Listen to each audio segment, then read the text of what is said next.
Donc tout le monde en fait a utilisé, en tout cas ne le sait pas, mais utilise l'IA entre guillemets. C'est souvent des algorithmes qui permettent de suggérer ou en tout cas prendre des décisions pour vous s'aiguiller sur vos choix. Par exemple, quand on prend une voiture et qu'on utilise soit Google Maps, soit Waze, soit Maps, et on va donc demander un itinéraire et donc l'algorithme va faire que l'itinéraire sera le plus court et ça sera un choix de lui. Parce qu'il pourrait totalement prendre une autre route qui sera donc soit plus longue, etc. Donc ce qui ne sera pas pertinent. Donc le but de l'IA, c'est d'avoir donc des successions très pertinentes sur vos choix que vous allez faire, ou en tout cas les différentes sections que vous allez faire peut avoir une répercussion sur les sections que vous allez faire dans le futur. Par exemple, un autre choix aussi, c'est, une autre utilisation, c'est sur YouTube.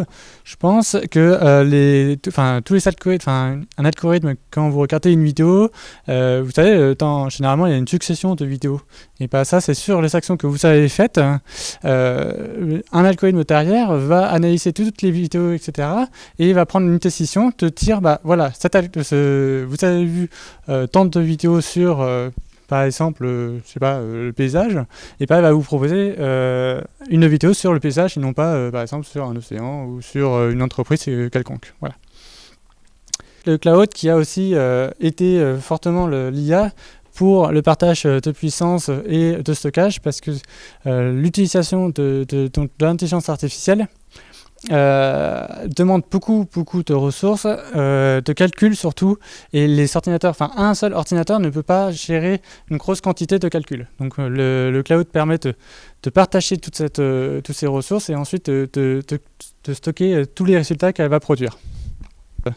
Ça a commencé par les jeux vidéo avec sur AlphaGo, qui était une entreprise qui s'appelle DeepMind. Je ne sais pas si beaucoup de personnes la connaissent, non, je pense pas.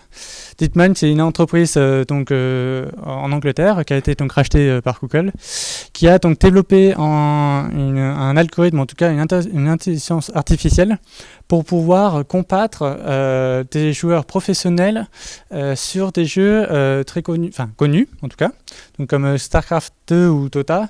Et, en fait, on a mis donc cette intelligence artificielle face à des joueurs professionnels, généralement dans le palmarès des 3 premiers, et le résultat a fait que l'intelligence artificielle a souvent gagné, à 80-90% a gagné, et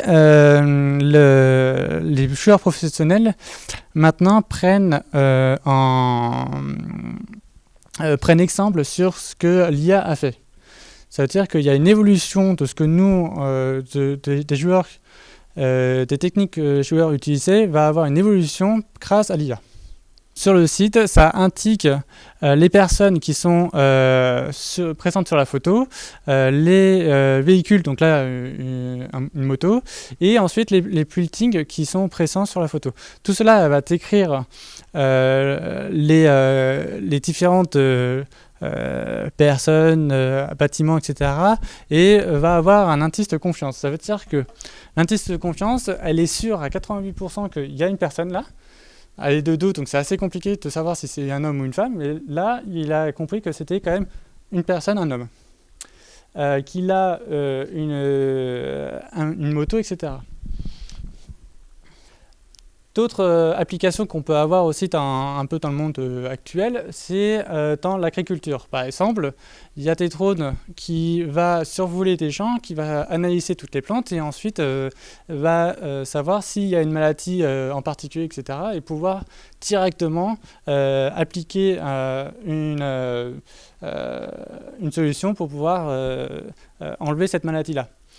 Ça permet d'aider les agriculteurs, de gagner du temps et aussi de prévenir au lieu de guérir. C'est à peu près ça l'expression, me semble.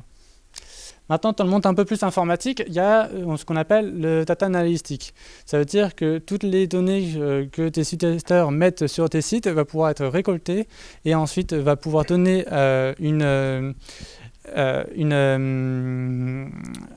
une mission un peu sur long terme, de savoir voilà, quels produits, par exemple sur un magasin, quels sont les produits qui sont le plus cliqués, etc. Quel produit peut avoir le plus grand rendement sur le site. Et ensuite, tout ce qui est la robotique, avec l'automatisation de certaines tâches, par exemple les voitures de Tesla, etc. Il y a une IA derrière qui va pouvoir prendre une décision si elle doit tourner, freiner, reculer ou avancer. Tout cela, c'est une IA qui est derrière, qui permet de faire la bonne action au bon moment. Il faut savoir qu'on a investi en 2016 5 milliards de dollars, enfin d'euros. Oui, 5 milliards d'euros, pardon. Et on a un revenu estimé à 90 milliards d'euros en 2025. Donc voilà. Donc il faut conclure que l'IA, c'est quand même quelque chose de très nouveau qui va arriver de plus en plus dans les entreprises pour prendre des décisions et qui va être implémenté sur beaucoup de solutions. Par exemple, je sais pas citer juste avant, mais des logiciels qui peuvent être traduits dans toutes les langues permettent d'exporter un logiciel un peu partout dans le monde. Il faut savoir qu'il y a à peu près plus de 60 langages qui est traduisable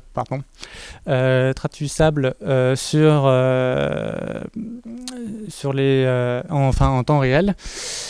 Et donc voilà, donc j'ai beaucoup appris moi de mon côté vu que c'est la veille techno sur l'IA. Donc je vous remercie de votre écoute et je suis prêt à vous répondre à toutes vos questions. Merci beaucoup.